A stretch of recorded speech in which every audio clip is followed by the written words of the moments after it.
Yung klase kanina at mga trabaho na suspindi ho dyan dahil doon sa napakalakas na pagyanig na naramdaman at nakapagdulot ng pinsala.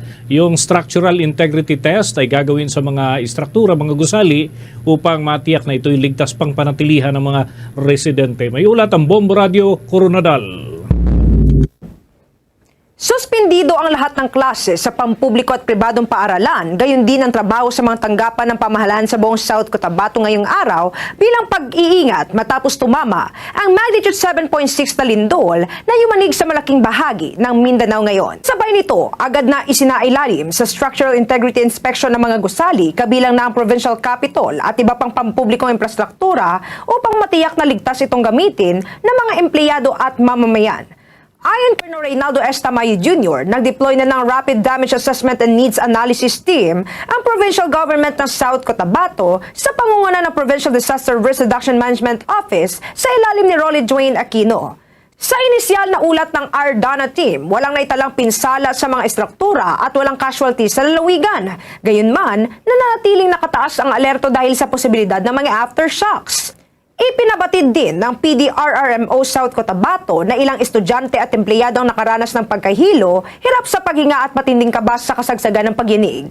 Agad naman silang nabigyan ng paunang lunas ng mga rescue at medical team. Samantala, inihahanda na ng provincial government ng South Cotabato ang relief operations patungong Davao Oriental, kabilang ang pamamahagi ng relief goods at calamity assistance para sa mga napektuhan ng lindol. 3 hours after ng lindol ay napalabas kaagad na 90% damage assessment ang ating Disaster Risk Reduction Management Office.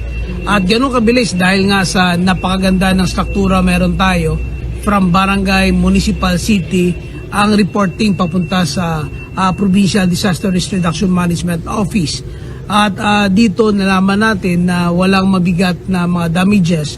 At sa ngayon ay nagpe-prepare na tayo ng mga relief operations.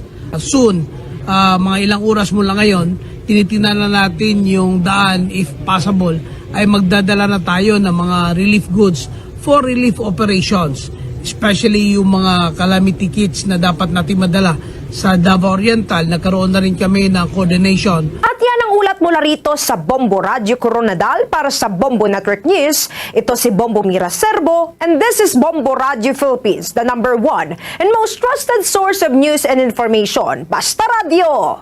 Bombo! For the most trusted source of news and information, visit our website at www.bomboradio.com. Follow us on Bombo Radio mobile app, Facebook, YouTube, TikTok, and X, formerly Twitter.